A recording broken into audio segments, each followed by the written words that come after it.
حسبنا اللہ و نعم الوکیل، نعم المولا و نعم النصیر، ما شاء اللہ لا حول ولا قوة الا باللہ العلی العظیم۔ اعوذ باللہ من الشیطان اللعین الرجیم، بسم اللہ الرحمن الرحیم۔ الحمد للہ رب العالمین والعاقبۃ للمتقین والجنۃ للمؤمنین والنار للعاصین والکافرین والمنافقین والمشرکین والحاسدین والظالمین، والصلاۃ والسلام علی رسول الثقلین محبوب رب المغربین والمشرقین جد الامام الحسنین سیدنا و مولانا ابی القاسم محمد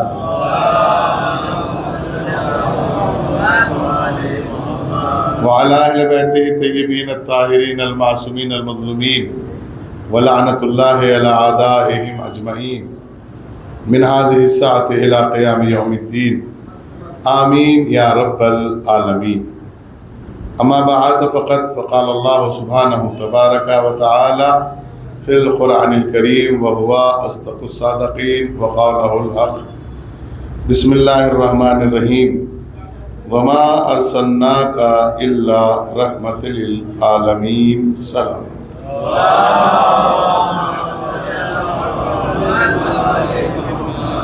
عزیزداران سید الشہداء، برادران ایمان اسلام اور وہ افراد جو جستجو حق میں سرگرداں ہیں اور متلاشی حق ہیں،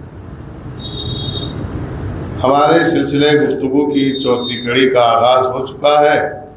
آپ کی معتبر اور مطہر حسن سماعت کی نظر کرنے کا شرف حاصل کرنے جا رہے ہیں۔ چند گزارشات ہیں اور چند معروضات۔ کوشش کریں گے کہ قرآن کے سلسلے سے گفتگو ہوتی رہے، اور ہم چاہتے بھی یہی ہے کہ قرآن سے گفتگو ہو، تاکہ کوئی یہ نہ کہہ سکے کہ آپ نے کہاں سے پڑھ دیا۔ حالانکہ میرا قلبی جملہ تھا اور بقیہ تقاریر میں بھی میرا یہی جملہ رہتا ہے کہ قرآن کسی کی سمجھ میں آیا نہیں ہے۔ اگر قرآن سمجھ جاتے تو پھر اہل بیت کے لیے اتنے مشاکل نہ ہوتے، اتنی پریشانیاں نہیں ہوتی۔ 1447 برس کے بعد بھی قرآن سمجھنے کو تیار نہیں ہے۔ قرآن سمجھنا بہت بڑا مسئلہ نہیں ہے۔ قرآن کو اگر سمجھنا چاہتے ہو تو ایک نقطے کو سمجھ لو۔ نقطے کی کیفیت ایسے ہی ہے جیسے اس موبائل میں پوری دنیا قید ہے۔ ان سے پوچھا جائے بھائی اس میں دنیا کیسے قید ہو گئی؟ اتنے موٹے مولانا، اتنے لمبے دروغہ، اتنے لمبے ڈاکٹر، انجینئر اس میں کیسے آ گئے؟ کہ مولانا ترقی کا دور ہے، آپ کو پتہ نہیں، کچھ پڑھ لکھ لیے ہوتے۔ میں نے کہا چلیں آپ پڑھا دیجئے، آپ تو پڑھے لکھے ہیں، کہ لیکن اس میں ایک چھوٹا سا نقطہ ہے، جب تک وہ کام کر رہا ہے پوری دنیا اس کے اندر سمٹ جائے گی۔ اللہ نے یہ نقطہ کیوں رکھا اس موبائل میں؟ تاکہ کل کوئی روز محشر یہ نہ کہہ سکے جاہل، احمق، غافل، پڑھا لکھا، ان پڑھ، جذباتی، یہ نہ کہہ سکے ہم کیسے سمجھتے کہ نقطے میں قرآن سما گیا۔ غور کیا آپ نے؟ تو قرآن سمجھنا تو مشکل ہے، نہیں سمجھ پائیں گے، اس لیے کہ دور رسول میں رسول کی بات نہیں سمجھ پائے تو بعد رسول قرآن کہاں سے سمجھ جائیں گے؟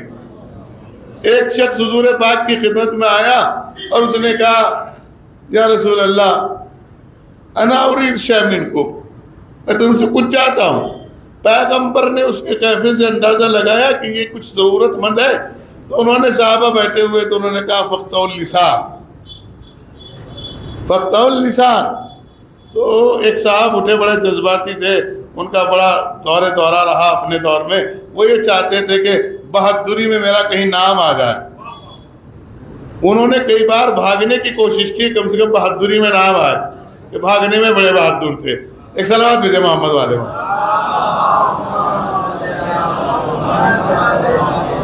تھوڑا سا آپ آگے کو آ جائیں، چونکہ آپ کے بعد مومنین آئیں گے، ادھر مجلس سے تمام ہونے جائے۔ تھوڑا سا ایک صلوات بھیجے محمد والے محمد پر۔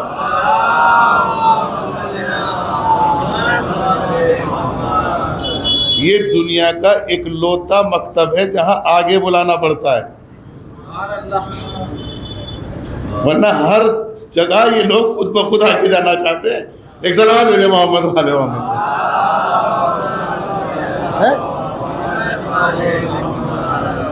دیکھیے آپ کبھی کسی کے ساتھ جائیے, کسی کا ودھائکی کا پرچہ بھرنا ہو تو وہ کیسے آگے رہیں گے, سباسد کا بھرنا ہو کیسے آگے رہیں گے, کسی کے ساتھ اگر ٹھیک ٹھاک آدمی ہو کیسے آگے رہیں گے, پیچھے والا بھی آگے. اور جہاں کائنات کے وارث آ بیٹھے ہیں وہاں بلانا پڑتا ہے.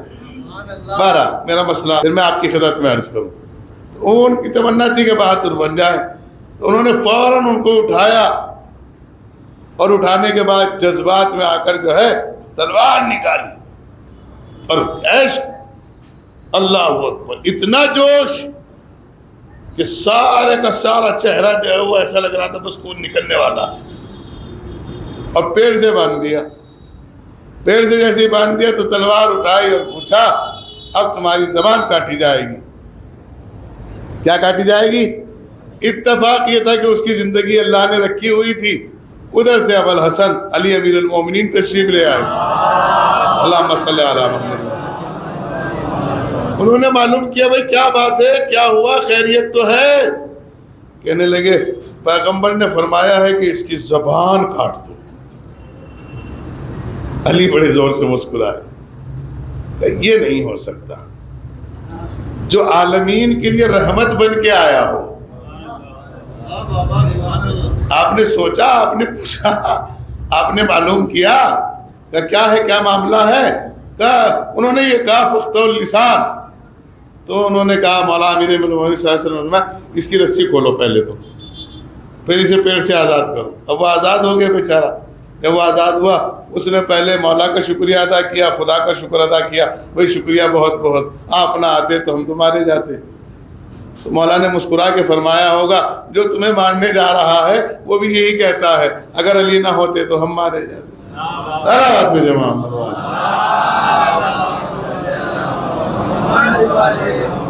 کبھی کبھی آہستہ سے بھی تاریخ سن لیا کرے. ایک صلوات اور بھیجے محمد والے.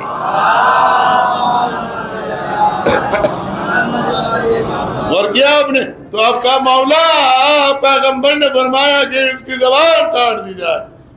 تو مولا نے مسکرا کے فرمایا احمق یہ نہیں کہا کہ اس کی زبان کاٹ دی جائے, کہا تو پھر کہ لے مولا نے فرمایا اس کی زبان بند کر دی جائے. تو جب دور رسالت میں رسول کی زبان نہیں سمجھ سکے تو بعد رسالت یہ کیوں کہہ گئے کہ قرآن کافی ہے.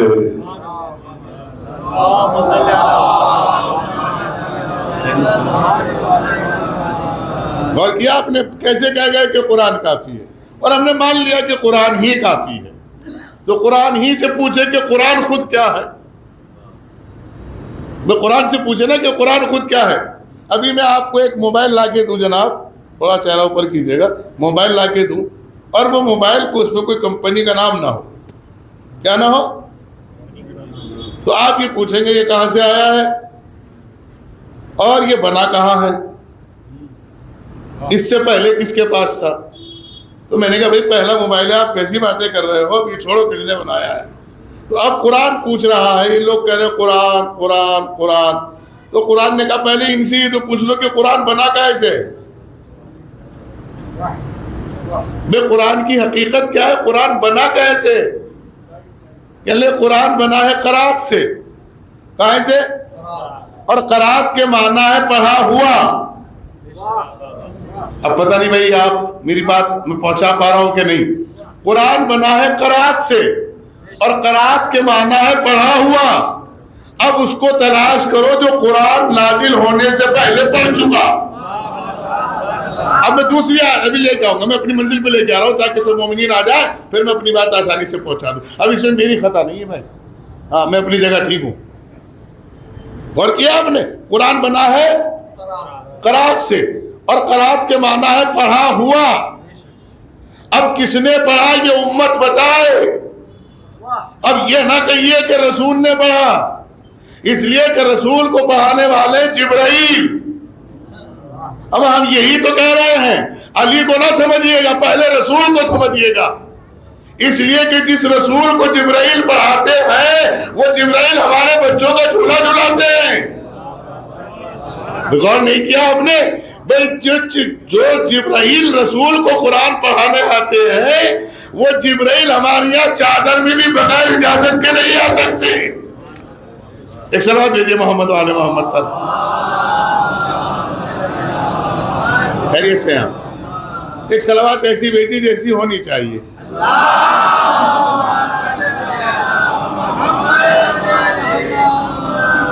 سلامت رہیں، شاد و آباد رہیں. پھر میں آپ کی خدمت میں عرض کر رہا ہوں، قرآن بنا ہے قبلہ قرات سے بنا، اور قرات کے معنی ہے پڑھا ہوا. اور پھر قرآن کی دوسری آیت سنا دو بالکل جو سب کے یاد ہے مسلمانوں کے، اور مسلمانوں میں شاید کسی کو یاد ہو نہ ہو لیکن شیعوں کے یاد ہوگی. پوچھے کیوں؟ کیونکہ مولوی دو ہی سورہ پڑھاتا ہے قرآن میں، ایک قل واللہ احد اور ایک انا انزلنا. تو دونوں میں علی اور فاطمہ ہے، اس لیے کہ پیغمبر نے فرمایا علی آپ کی مثال دنیا میں ایسے ہے جیسے قرآن میں سورہ توحید. آپ نے غور نہیں کیا سورہ توحید سے مثال کیوں دی؟ کہا کہ اس لیے کہ آپ کسی کے محتاج نہیں ہو. جو کسی کا محتاج نہیں ہے اسے علی کہتے ہیں. جو کسی کا محتاج نہیں ہے اسے علی کہتے ہیں. بہرحال پھر کہا بسم اللہ الرحمن الرحیم انا انزلناہ فی لیلۃ القدر، ہم نے قرآن کو نازل کیا. بھائی زور سے بولا کرو، اس لیے کہ میری رشتہ داریاں ہیں سمن بکمن امیون والوں سے. دیکھیے اتنا ایمانداری سے کوئی بول سکتا ہے دروگا جی؟ اتنی ایمانداری سے میں بول رہا ہوں. میری رشتہ داریاں ہیں سمن میں بھی ہیں بکمن میں بھی ہیں امیون میں بھی ہیں. تو بولتے رہیے تاکہ میں سنتا بھی رہوں سمجھتا بھی رہوں بولتا بھی رہوں. غور کیا آپ نے جو میں نے آپ کی خدمت میں عرض کیا انا انزلناہ فی لیلۃ القدر، ہم نے قرآن کو کب؟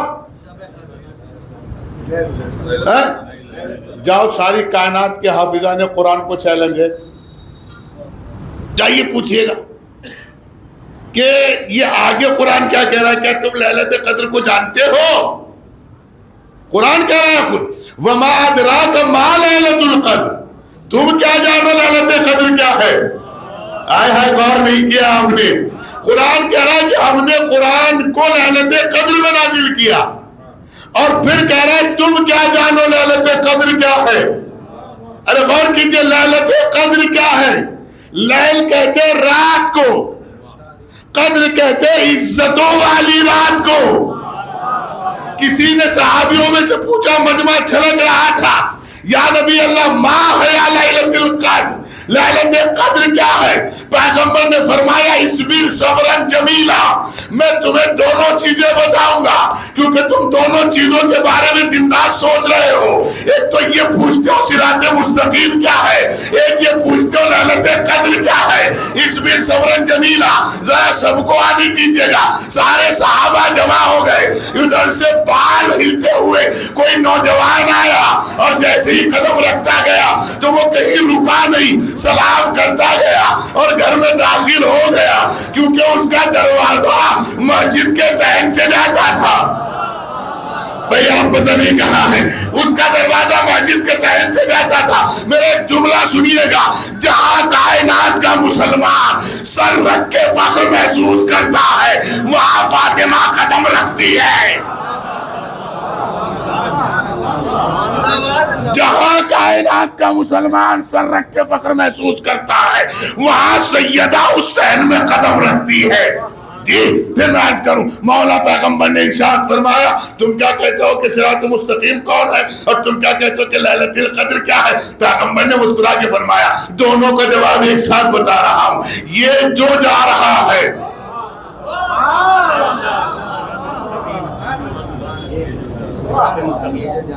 122 آیتیں ہیں میرے پاس اس قرآن کی جس میں صراط مستقیم ایک ہی ہے. لفظ بدلے ہوئے ہیں، کہیں سبیل کہا ہے کہیں عزت کہا ہے، لیکن ایک ہی جملہ ملے گا صراط مستقیم. پیغمبر نے کیا فرمایا؟ یہ جوان جو جا رہا ہے صراط مستقیم ہے، اور جو اس کی بیوی ہے نا وہ لیلۃ قدر ہے۔ آئے ہے قربان جہاں بھائی تھوڑا سا جاگ جائیے گا، وہ لیلۃ قدر ہے۔ معلوم ہے لیلۃ قدر کسے؟ اسی لیے شریعت محمدی کا قانون ہے کہ جب کوئی عورت دنیا سے انتقال کر جائے تو اس کے لیے سنت یہ ہے کہ اس کو رات کی تاریکی میں دفن کرو، تاکہ اس کے اوپر کسی غیر محرم کا سایہ بھی نہ آئے۔ کس کی وجہ سے؟ اس لیے کہ لیلۃ قدر ہے، منبع ہے، سردار ہے۔ کس کی؟ عورتوں کی سردار ہے۔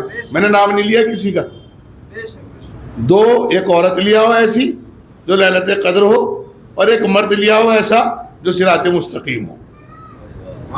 میں کسی کا نام نہیں لے رہا ہوں، تحقیق کرو۔ سوال آپ کو کرنا ہے، مجھے نہیں کرنا ہے۔ حالانکہ ہمارے اوپر تو ایک اعتراض یہ ہے کہ یہ علی سے مانگتے ہیں۔ اچھا یہ تو آپ کو پتا ہے کہ ہمیں دینے والا علی ہے، تو پریشان کیوں ہیں؟ بے خدا کا شکر ہے ہم کسی اور سے تو نہیں مانگتے، دینے والا علی ہے۔ اور یہ پھر قرآن کی آیت سامنے آ گئی، ایاک نعبد۔ آپ پڑھتے ہو کیا؟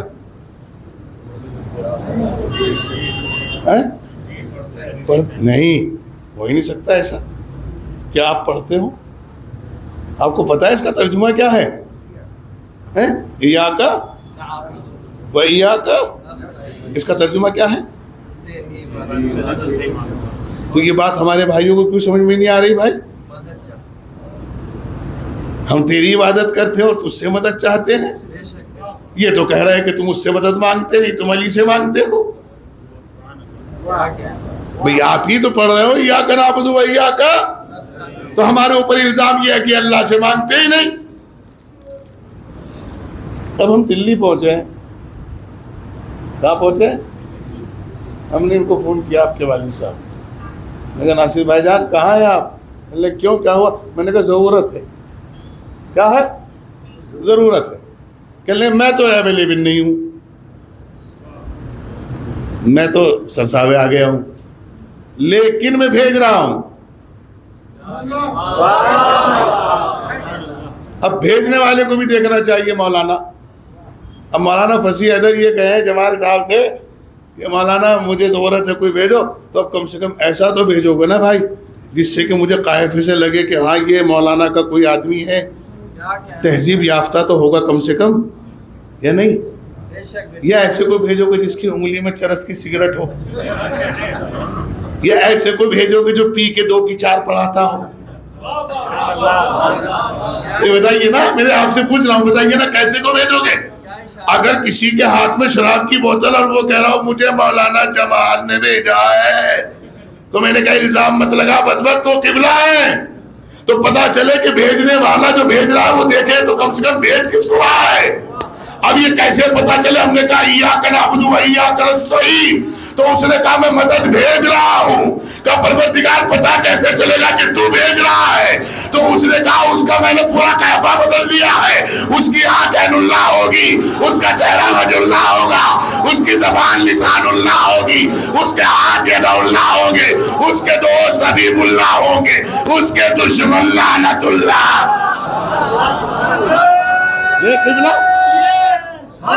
آ جائیے آ جائیے، میں قریب لے آیا آپ کو تاکہ بات شروع ہو سکے۔ قرآن کیا کہہ رہا ہے؟ ام لم یعرفوا رسولہم فہم لہ منکرون ام یقولون بہ جنۃ بل جاءہم بالحق واکثرہم للحق کارہون۔ قرآن کیا کہہ رہا ہے؟ یعرفون کما یعرفون ابناءہم، وہ قرآن کو ایسے پہچانتے ہیں جیسے اپنے بیٹوں کو پہچانتے ہیں۔ آئے ہے قربان جاؤں، وہ قرآن کو ایسے پہچانتے ہیں جیسے اپنے بیٹوں کو پہچانتے ہیں، وہ قرآن کو ایسے پہچانتے ہیں جیسے اپنے بیٹوں کو پہچانتے۔ میں نے آپ کو 3 حدیثیں سنائی تھی، ایک حدیث پہ اجرا کرنا چاہتا ہوں۔ القرآن بولو بھائی میرے ساتھ بولو، القرآن والعلی، قرآن علی کے ساتھ ہے۔ علی 3 چیزیں ہوتی ہیں، تخم، لقمہ، صحبت. آپ اپنی اولاد کو لقمہ حلال کھلا رہے ہیں، اس میں کوئی شک نہیں. آپ پاک و پاکیزہ نطفے سے بچہ پیدا کیا، اس میں بھی کوئی شک نہیں. لیکن صحبت اچھی نہیں ہے. خیال رکھیے گا، میں نے باتوں باتوں میں بڑا جملہ کہہ دیا ہے. اور دلی اور بمبئی اور باہر رہنے والے نہیں، جو شہر میں اور دیہاتوں میں رہ رہے ہیں وہ بھی خیال رکھیں ان چیزوں کا. اپنے بچوں کی صحبت کو چیک کرتے رہیں کہ بیٹھ کس کے ساتھ رہے ہیں، اٹھ کس کے ساتھ رہے ہیں، چل کس کے ساتھ رہے ہیں. اس لیے کہ یہ صحبت کا وائرس بڑا خطرناک ہے. یہ صحبت کا وائرس اتنا خطرناک لکھا ہے تاریخ نے کہ جو علی کو دیکھ کر سجدے میں گر جاتے تھے وہ جمل کے بعد دوسرے قافلے میں چلے گئے. پڑھیے گا طلحہ و زبیر کون تھے؟ ارے پڑھیے قبلہ، ایک سلامات بھیجیے محمد و آل محمد.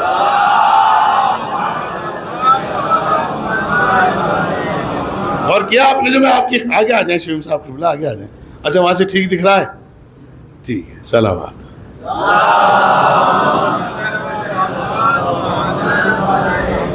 یہ دکھنا بھی بڑا ضروری ہے.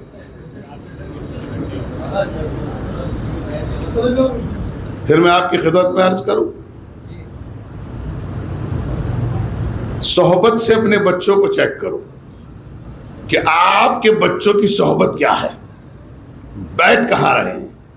والد کے اوپر اولاد کے 3 حقوق پیغمبر نے واجب قرار دیے. کتنے؟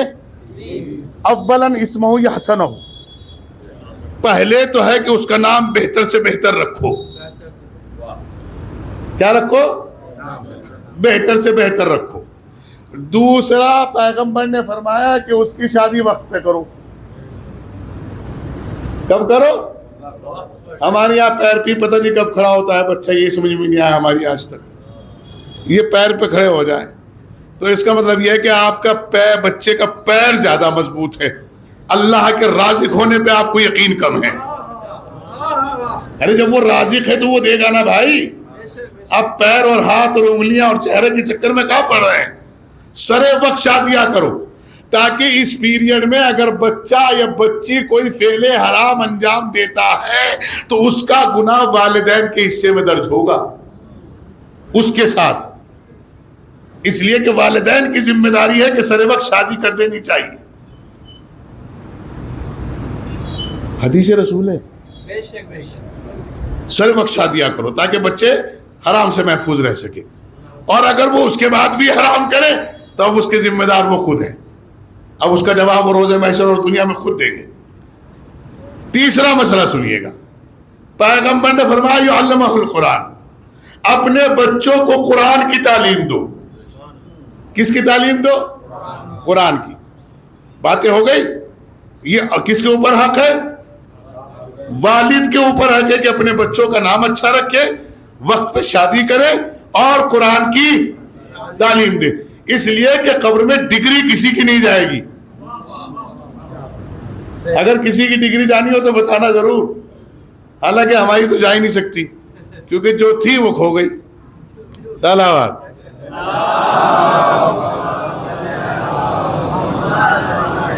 اب کوئی ہم سے پوچھے آپ نے کیا کر رکھا، میں نے کہ میں نے جو پی ایچ ڈی کے بعد ہوتا ہے وہ کر رہا ہوں. اب لوگ اسی بیٹھ کے بڑے بار یہ مسئلہ الگ ہے. کیا بات کہاں تک پہنچی ہماری؟ کل میں نے آپ کو 3 حدیثیں سنائی تھی. پہلی حدیث الحق، دوسری حدیث القرآن مع علی، قرآن علی کے ساتھ ہے. علی ساتھ کا مطلب سمجھتے ہو کہ نہیں؟ یہی کہتے کہ جہاں بیٹھو وہاں کے اثرات مرتب ہوتے ہیں. اب یہ کیسے پتا چلے کہ قرآن علی کے ساتھ ہے؟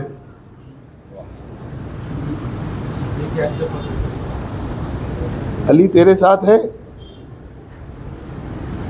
قرآن سے پوچھو نا. علی تیرے ساتھ ہے؟ سنا آپ نے جواب کیا آیا؟ نہیں سنا ہوگا. میں علی کی وجہ سے ہی ہوں. پتہ نہیں بھائی آپ کہاں ہیں. میں تو فضائل کا گوشہ پڑھ کے نکل گیا. میں نے قرآن سے پوچھا قرآن کے ساتھ ہے؟ علی کے ساتھ ہے؟ کہا میں علی میرے ساتھ ہے، میں علی کی وجہ سے ہوں. کہا کیا مطلب؟ کہا اس لیے کہ جب کوئی نہیں جانتا تھا تب علی نے پڑھا. آیا قربان جاؤں, جب کوئی نہیں جانتا تھا تب علی نے پڑھا. نہیں غور کیا آپ نے؟ اور معلوم ہے کیا پڑھا؟ قد افلح المومنون الذین, فلاح پا گئے وہ مومنین. ارے امیر المومنین مومنین ہی کو تو متوجہ کرے گا کہ فلاح پا گئے وہ مومنین. 18ویں پارے کی پہلی آیت پڑھی. 18واں کیوں چنا؟ کیوں چنا 18واں؟ کیونکہ اس 18 سے اسے 18 غدیر تک آنا ہے. آئے قربان جاؤ, ارے میرا قربان جاؤ. کس طرح میں آپ کو بتاؤں یہ جملہ کیا کہہ رہا ہے؟ اب قرآن علی کے ساتھ ہے. ارے قرآن یہ بتا تیرا کمال کیا ہے, کہ میرا کمال سننا چاہتا ہے. اگر فرعون پر مصیبت آ جائے اور عذاب الہی وہاں جانا چاہتا ہو تو امت کے بڑے بڑے مفتیان اسلام یہ لکھتے ہیں کہ صرف اس وجہ سے دربار فرعون پہ عذاب نہیں جاتا تھا کیونکہ اس نے اپنے دروازے پر بسم اللہ الرحمن الرحیم لکھا تھا. میں نے کہا قربان جاؤ مسلمانوں تمہارے ایمان کے, جب تم ماننے پہ آتے ہو, جملہ سنیے گا, جب تم ماننے پہ آتے ہو تو فرعون کے دروازے کی بسم اللہ مان لیتے ہو, جب نہیں ماننے پہ آتے تو ابو طالب کی الحمدللہ نہیں مان. ہمیں صلوات دے محمد و آل محمد پر.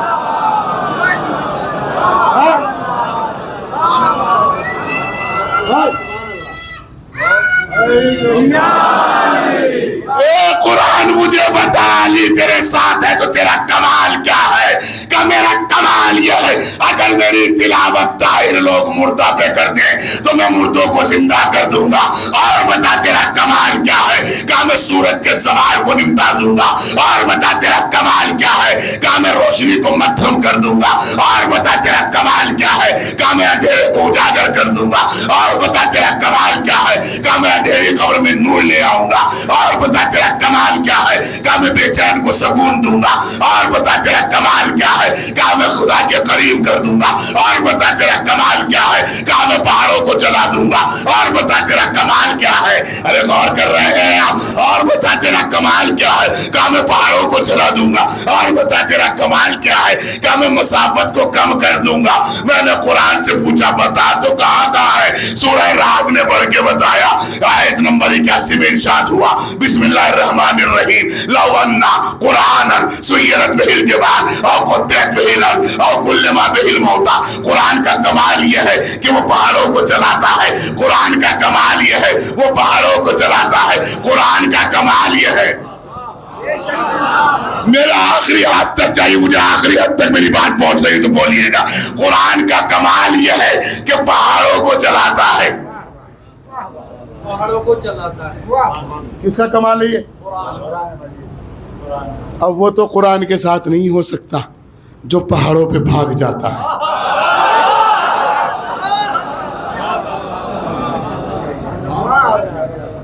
وہ تو قرآن کے ساتھ نہیں ہو سکتا نا جناب جو پہاڑوں پہ بھاگ جاتا ہے. وہ تو قرآن کے ساتھ نہیں ہو سکتا جو پہاڑوں پہ بھاگ جاتا. وہ قرآن کے ساتھ جسے دیکھ کے پہاڑ آتے ہوں.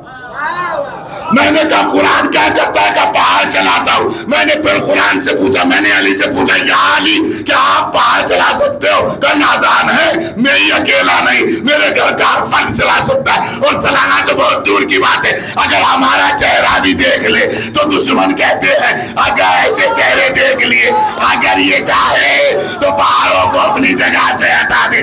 بسم اللہ الرحمن الرحیم فمن حاجک فیہ من بعد ما جاءک من العلم فقل تعالوا ندعو ابناءنا و ابناءکم نساءنا و نساءکم.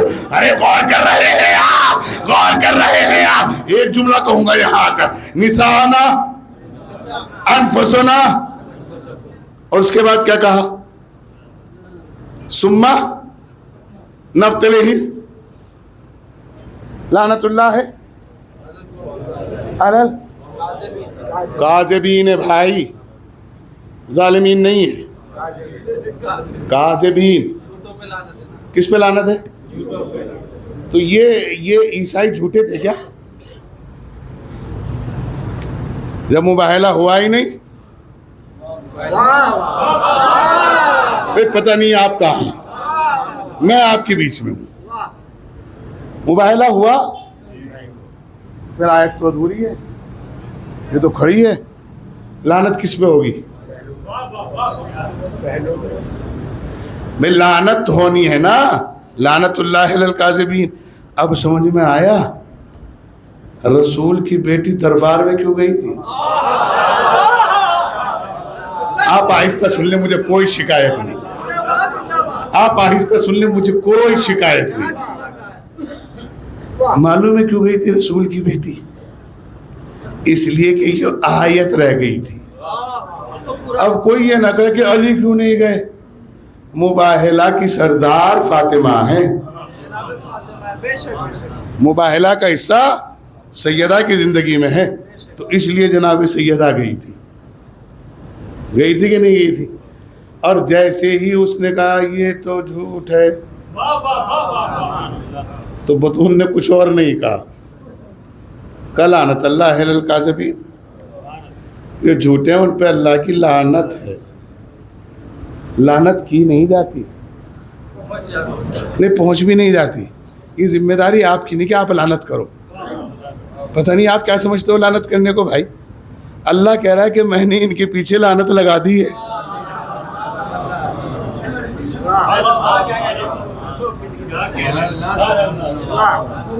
اللہ والے ہیں نا، اللہ والا کام کیوں نہیں کرتے؟ دو کام ہے اللہ کی، تیسرا بتا دے کوئی مسلمان، تیسرا کوئی مسلمان بتا دے اگر اللہ کا کام ہو. قرآن کہہ رہا ہے اللہ کے دو کام ہیں. ایک تو اس نے کہا ان اللہ و ملائکتہ، ایک تو اس کا کام صلوات بھیجنا ہے ان کے اوپر، سلام بھیجنا.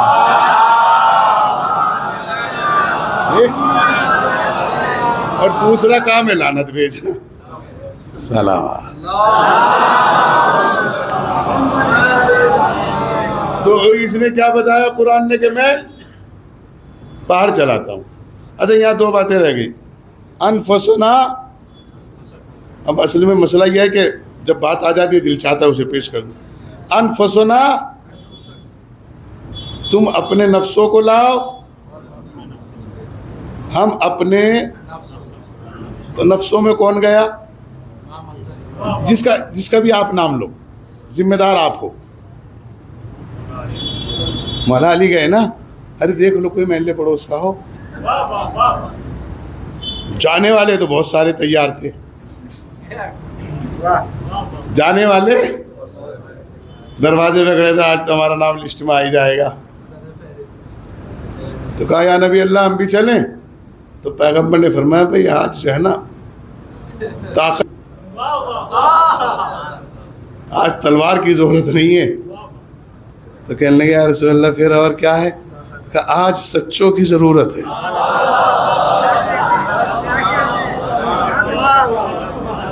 اب یہ ہاتھ اٹھانے والے بھی سن لیں اس جملے کو.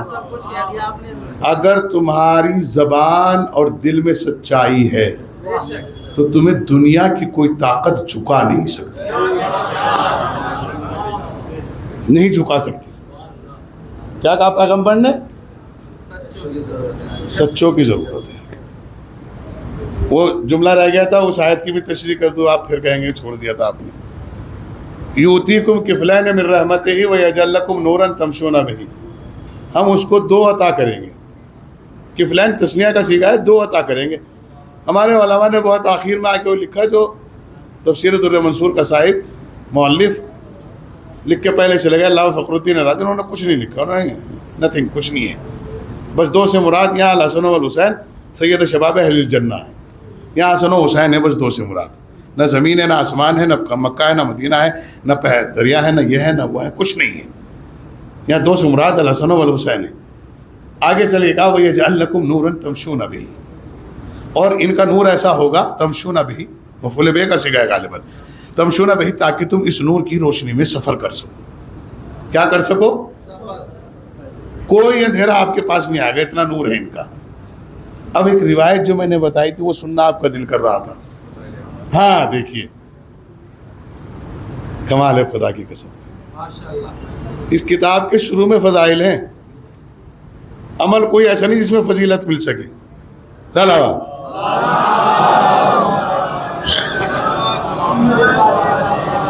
اس میں اما خود راویہ ہیں. کیا راویہ ہے؟ اما ہونا کوئی بڑی بات نہیں ہے، معاف کیجیے گا، یہ بھی ایک میں مسئلہ حل کرتا چلوں. اما کوئی بھی ہو سکتی ہے، ہو نہیں سکتی بھائی. ابا کی بڑی بہن بھی اما ہے، پھوپھی اما. امی کی بڑی بہن بھی اما ہے، خالہ اما. اما آپ کسی کو بھی کہہ سکتے ہو. کوئی بڑھیا جا رہی ہے، اما، جان نہ پہچان دعا نہ سلام، اما ہم آپ کی مدد کر، جیتے رہو خوش رہو. اما کا مطلب سمجھے نا، اما کوئی بھی ہو سکتی ہے. آئے غور نہیں کیا آپ نے. اما نہیں ہونا مانگتا ہمیں، کیونکہ قرآن نے یہ نہیں کہا، معاف کیجیے گا بڑا جملہ سنا کے جا رہا ہوں، قرآن نے یہ نہیں کہا کہ تم اپنے اما ابا کے ساتھ احسان کرو.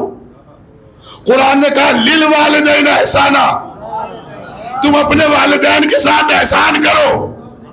والدین بنا ہے ولد سے، ولد کے معنی ہے پیدا کرنا. ارے بڑا جملہ پڑ گیا، تاریخ کو پورا کنگال کے پڑھیے گا. ولد کے معنی ہے جس کے بدن سے یا جس کے نطفے سے دنیا میں آئے ہو، وہ والد اور والدہ ہے.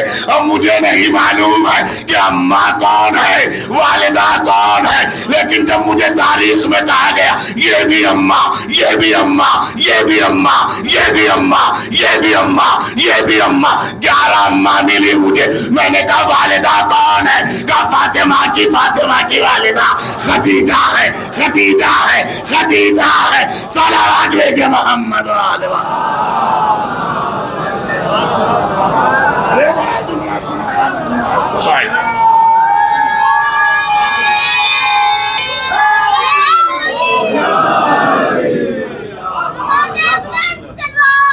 اللہم صلی علی محمد وآل محمد. سلامت رہے، شاد و آباد رہے. غور کیا آپ نے، اماں ہونا کمال نہیں ہے، والدہ ہونا کمال ہے. ارے بڑا جملہ کہا بھائی میں نے.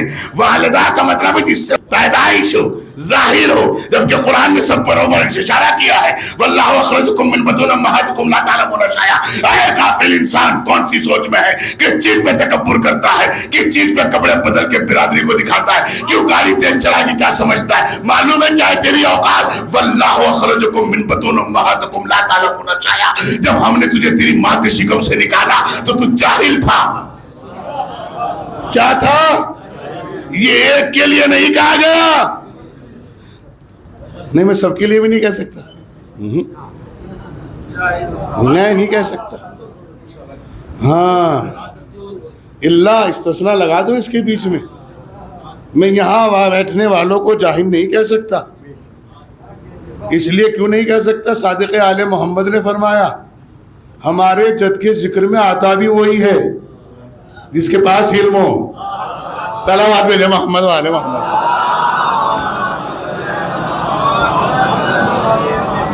اور کیا آپ نے، غافل ہو سکتے ہیں آپ، جاہل نہیں ہو سکتے.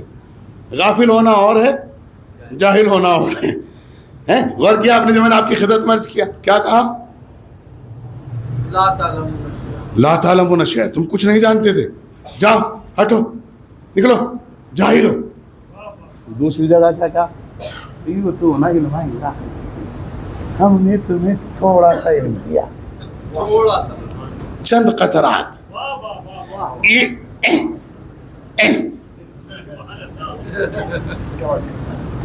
کبھی دیواروں پہ بھی پڑھ لیا کرو کیا کہ لکھا رہتا ہے.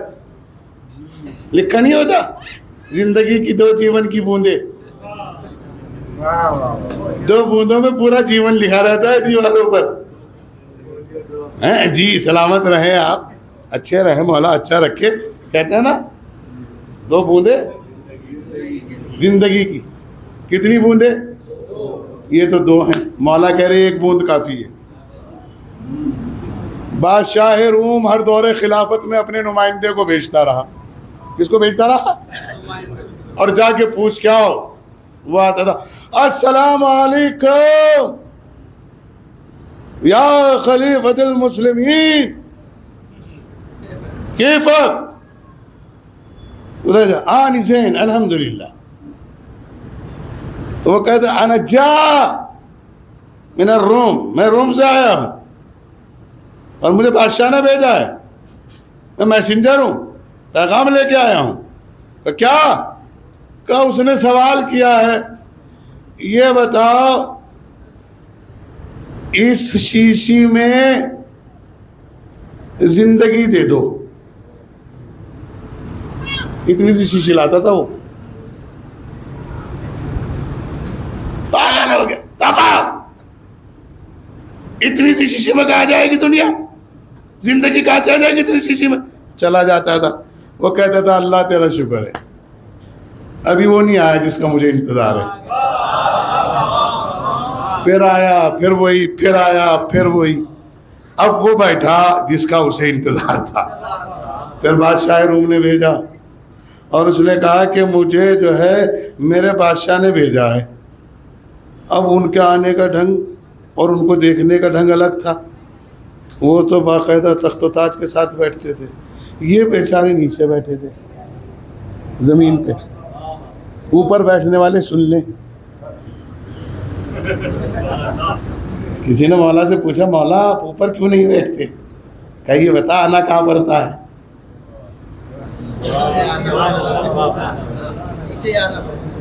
تو پہلی نیچے بیٹھ جاؤ نا بھائی. سلامات.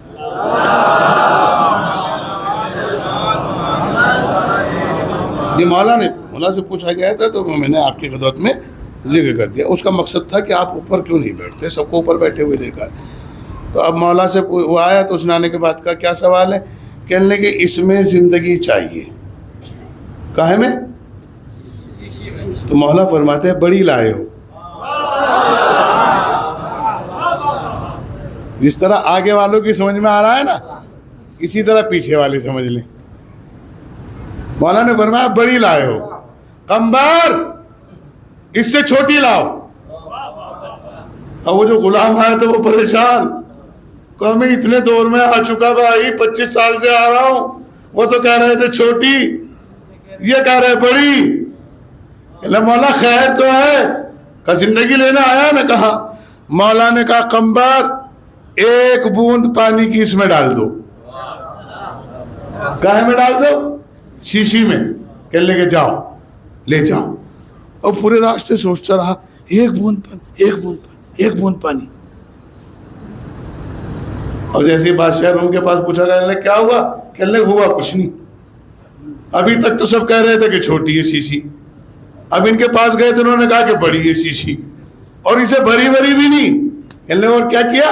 کہنے لگے اپنے برابر میں بیٹھے ہوئے اپنے صحابی اپنے چاہنے والے قمبر سے کہا اس میں ایک بوند پانی ڈال دو. بادشاہ روم کھڑا ہو گیا اور پوچھا یہ بتا وہ پانی ڈالنے والا جو تھا نا اس کا رخ کدھر تھا؟ ہائے ہائے غور نہیں کیا آپ نے، اس کا رخ کدھر تھا؟ کہا ایسے. اس نے وہیں سے کہا السلام علیک یا امیر المومنین. ہائے ہائے خدا کی قسم، ہائے ہائے خدا کی قسم. اس نے وہیں سے کہا السلام علیک یا امیر المومنین. ادھر سے جواب پہنچا وعلیکم السلام. غور نہیں کیا آپ نے؟ سلام معاف کرنا انہی کو کیا جاتا ہے جو زندہ ہوں، اور جواب بھی وہی دیتے جو زندہ ہوں. سلامات بھیجے محمد وآل محمد پر. ایک بوند میں زندگی قید کر دی. پوچھا یہ روم کے بادشاہ سے یہ کیسے ہوا؟ کہ کیا تو نے قرآن نہیں پڑھا؟ قرآن کہہ رہا ہے ہم نے ہر چیز کو پانی سے پیدا کیا، ہر چیز کو پانی سے پیدا. نہیں غور کر رہے آپ، پتہ نہیں کہاں ہے بھائی. ہر چیز کو پانی سے پیدا کیا ہے، دنیا کی ہر چیز کو. اسی لیے ابو طاہر لقب ہے پیغمبر کا. ابو طاہر کے معنی ہے پانی کا باپ. ابو طاہر لقب ہے پیغمبر کا. ابو طاہر کے معنی ملتے پانی کا باپ.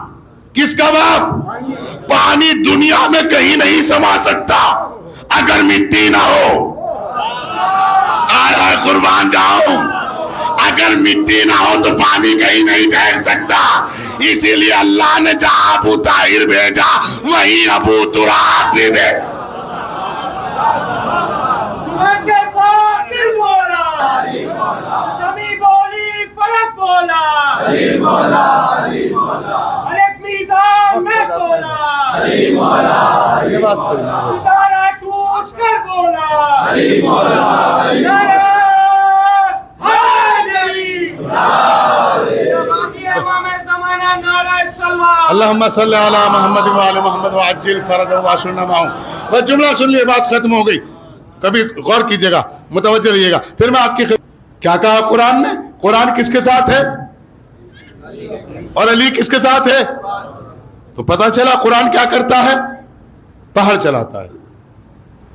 تو مسئلہ رہ گیا تو اسے مسئلے کو حل کرنا تھا، وقت نکل گیا، لیکن حل کر دوں۔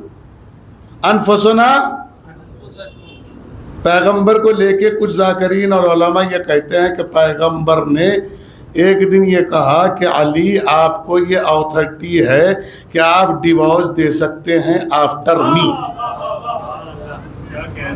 میں نے انگلش صحیح نہیں بولی کیا؟ تو آپ صحیح سنتے نہیں کیا؟ چلے میں اردو میں کہہ دیتا ہوں۔ پیغمبر نے فرمایا کہ میرے بعد آپ کو علی یہ حق ہے کہ دے سکتے ہیں۔ کیسے دے سکتے ہیں بھائی علی؟ نکاح جن کا ہو گیا وہ دوبارہ اپنا سنے بیٹھ کے کیا کریں؟ سنے۔ نکاح میں ایک صیغہ پڑھا جاتا ہے، انکحت موکلتی،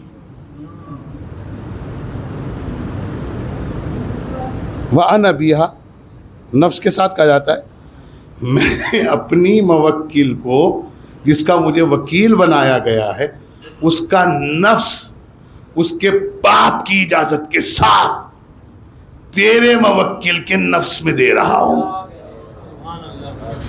کہہ میں آیا غوری نہیں کیا آپ نے؟ نفس کو حق ہے، نفس کو کیا حق ہے؟ آیا قربان جاؤں، نفس کو کیا حق ہے؟ کیونکہ نفس پہ نکاح ہوتا ہے اور نفس کو ہی حق ہے کہ طلاق دے سکتا ہے، کیونکہ پیغمبر نے مباہلے میں علی کو کہا، کیا کہا؟ انفسنا وانفسکم، میں اپنا نفس لاؤں گا، تم اپنے نفس لاؤ۔ پتا چلا کہ علی کو یہ حق اس لیے ملا، علی کو یہ شرف بھی ملا، نفس رسول بھی ہے، نفس اللہ بھی ہے، لیکن کمال علی دیکھیے، دو کا نفس ہونے کے بعد بھی اس نے نفس کو نہیں رکھا۔ اس نے معلوم ہے کیا کہا؟ وَمِنَ النَّاسِ مَن يَشْرِي نَفْسَهُ ابْتِغَاءَ مَرْضَاتِ اللَّهِ وَاللَّهُ رَءُوفٌ بِالْعِبَادِ، اس نے اپنا نفس بیچ دیا، مرضیہ خرید لی۔ ایک صلوات بھیجو مل جل کے محمد و آل محمد پر۔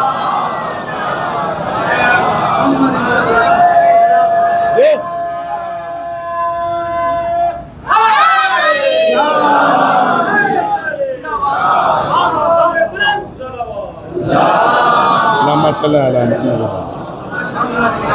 ہر چیز کو کیسے خلق کیا، اور پانی کی اوقات کیا ہے کربلا میں؟ کوئی اوقات ہے؟ لیا اور پھینک دیا۔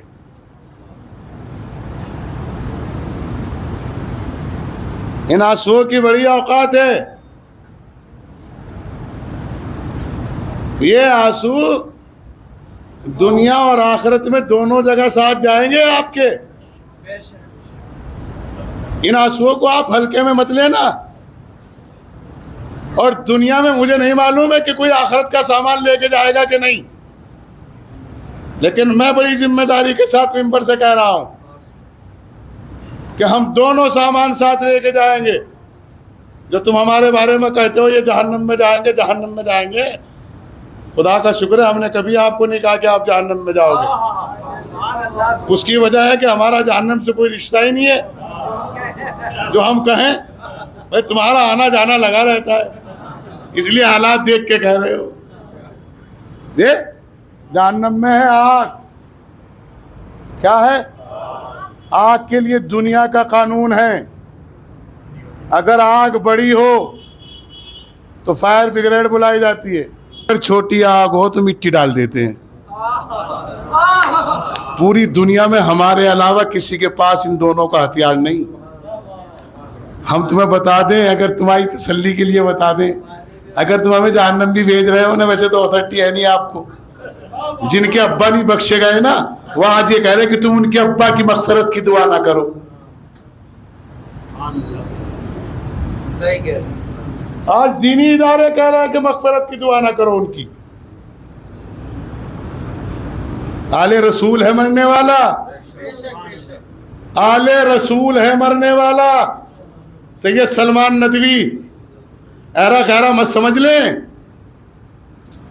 تم اپنے اداروں سے کہہ رہے ہو کہ اس کی مغفرت کی دعا نہ کرو, وہ تمہاری مغفرت کی دعا کا محتاج ہے بھی نہیں. وہ تمہاری مغفرت کی دعا کا محتاج ہے بھی نہیں, اس لیے کہ وہ پوری زندگی کے حصوں کو ایسا نچوڑ کر گیا کہ ہر زبان پر بتا گیا بنو امیہ کا کردار کیا ہے, بنو ہاشم کا کردار کیا. دیکھ, اگر آگ چھوٹی ہوگی تو ہمارے پاس خاک شفا ہے, اور بڑی ہوگی تمہارے پاس کیا ہے بھائی, تمہارے پاس کیا ہے؟ پہلی بات تو ہمارا کوئی رشتہ ہے نہیں جہنم سے, ہم تو بہت دور کی بات ہے اللہ کی قسم. ہم تو پھر بھی ٹھیک ٹھاک کنڈیشن میں ہیں, ہمارے تو جانور بھی نہیں جائیں گے. ہاں کتنی بدتمیزی کی بات کر لے, یہ جانور کیوں نہیں جانے کے بھائی؟ میں نے کہا جب اصحاب کہف کا کتا ہی نہیں جانے کا. اور صلوات علی محمد وعلی محمد. اصحاب کہف کا کتا جنتی ہے, بالم بن باورا کا گدھا جنتی ہے, یونس کو رکھنے والی مچھلی جنتی ہے. تمہیں زلجلا سمجھ میں نہیں آتا کہ یہ بھی جنتی ہے, اس لیے کہ ان پہ وہ سوار ہوا ہے جو جنت کے جوانوں کا سردار ہے. یونس کی مچھلی جنتی, بالم بن باورا کا گدھا جنتی, بات صحیح ہے. اصحاب کہف کا کتا جنتی. تمہیں حسین کا زلجنا سمجھ میں نہیں آتا, اسماعیل کا صدقہ سمجھ میں آتا ہے, حسین کی قربانی علی اکبر سمجھ میں نہیں آتا. اب کسی کو بتانے کی ضرورت نہیں ہے کہ حق کیا ہے اور باطل کیا ہے. آج ساری دنیا کے بچے میڈیا سے جڑے ہوئے ہیں, آج دیکھ رہے ہیں. ابھی رہبر کا جنازہ اٹھنے والا ہے, اٹھ چکا ہے, قم سے نکل چکا ہے, مشہد کی اور جائے گا, کربلا جائے گا. 67 برس کے بعد پھر کربلا جا رہے ہیں, 67 برس کے بعد رہبر کربلا جا رہے ہیں. معلوم ہے وہ لوگ جو کربلا صرف فوٹو کھنچوانے اور ویڈیو بنانے جاتے, انہیں سبق لینا چاہیے کہ کربلا کو سمجھو اور کربلا کو لوگوں تک پہنچاؤ. 67 برس کے بعد کربلا جا رہا ہے رہبر کا جنازہ. 67 برس پہلے ظاہری زندہ تھے جب گئے تھے, 67 برس کے بعد پھر جنازہ جا رہا ہے. اور معلوم ہے ہر ملک کا جو نمائندہ جا رہا ہے ویسی قرآن کی آیتیں پڑھی جا رہی ہیں. طالبان والے آئے تو ان کی حیثیت کو دیکھا, اس اعتبار سے قرآن کی آیت. ہندوستان والے گئے, ان کو دیکھا, ان کے اعتبار سے قرآن کی آیت. کیونکہ ہم 1447 برس کے بعد بتا رہے ہیں ہماری موت اور زندگی قرآن کے علاوہ ہو ہی نہیں سکتی. ساری دنیا کے جنازے اٹھے ہیں, ہر مذہب کے اعتبار سے آیت نہیں پڑھی گئی. کیوں؟ اس لیے کہ اسے حسین نے سر کٹنے کے بعد پڑھا ہے. میرے بھائی نے مجھ سے کہا تھا کہ آپ سرکار ابو طالب پہ کچھ بولیے گا. بہرحال وقت نہیں رہتا, معافی چاہتا ہوں. آپ تھوڑا جلدی آ جائیے گا, کل آخری مجلس ہے اس خمسے کی, اور علی شاہ زیدی صاحب مرثیہ خوانی فرمائیں گے. آپ نے بزرگوں کو سنا ہے, بچے کو بھی سنیے گا, کوشش کیجیے گا اس نوجوان کی حوصلہ افزائی کریں. اور اس کی 5ویں پشت جو ہے وہ اس رسم ازا کو انجام دے رہی ہے. تشریف لائیے گا, اس کی حوصلہ افزائی کیجیے گا میرے شہزادے کی. اور مولا سلامت رکھے ہر جوان کو, اور مولا سلامت رکھے ان بزرگوں کو جو اپنے بچوں کو رسم مرثیہ اور سوزخانی اور عزاداری دے کے جا رہے ہیں. اس لیے کہ مجلس کے لیے میں نے کوئی روایت نہیں پڑھی، معاف کیجیے گا مختار صاحب، شباب صاحب، میں نے مجلس کے لیے کوئی روایت نہیں پڑھی کہ مولوی مجلس پڑھے تو مجلس ہوگی، لیکن میں نے یہ روایت پڑھی بھی ہے اور سنی بھی ہے۔ جناب فاطمہ زہرا نے ایک ہی فقرہ کہا، کون ہے جو میرے لال پر مرثیہ کرے گا؟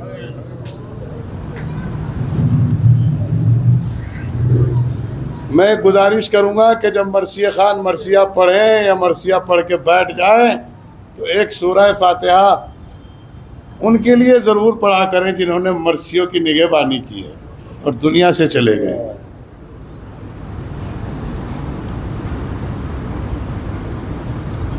جنگل سے آئی فاطمہ زہرا کی یہ صدا، کیا قیامت ہے؟ کیا قیامت ہے؟ لاش اکبر کی جو مختل سے اٹھا لائے حسین،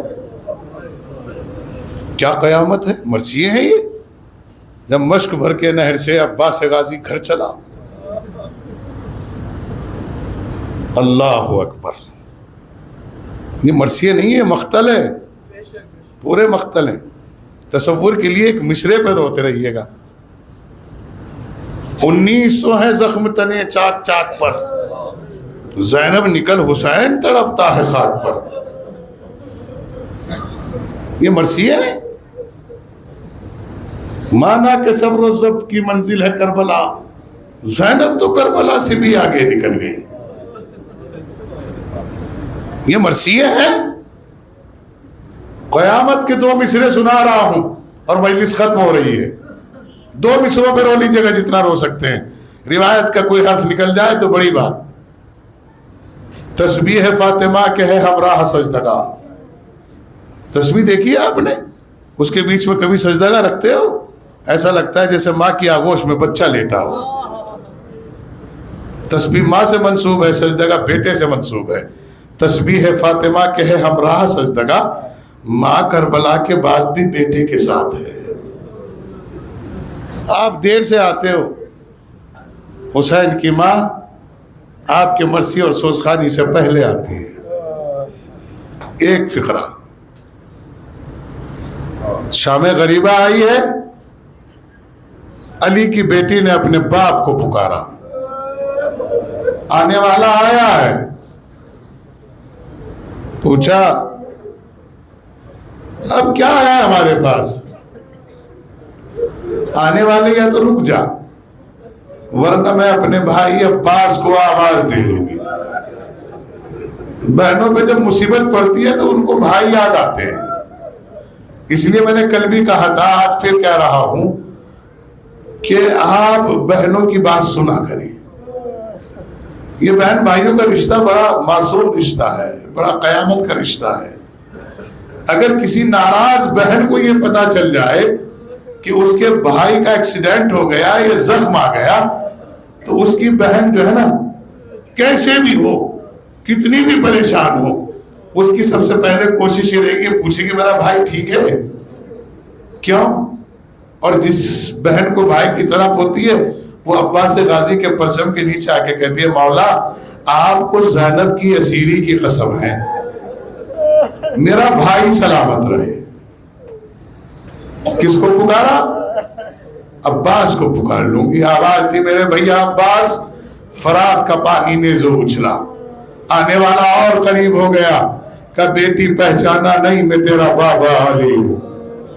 شہزادی زینب نے اپنے باپ کو باہوں میں سمیٹنے کی کوشش کی اور ایک فقرہ کہا، بابا اکبر مارا گیا، بابا علی اصغر مارا گیا، بابا میرا بھاجایا حسین مارا گیا، بابا جس کے لیے آپ نے دعا مانگی تھی نا اس کے بازو کاٹ دیے گئے، بابا مصیبت سنو گے بابا، یتیم اپنے باپ کا سینہ تلاش کر رہی ہے، بابا میں آپ سے کچھ بتا نہیں رہی ہوں، بس ایک بات پوچھنا چاہتی ہوں۔ زینب نے کہا دیر سے جو آئے ہو بابا، کیا میرے برادر کا کفن لائے ہو بابا؟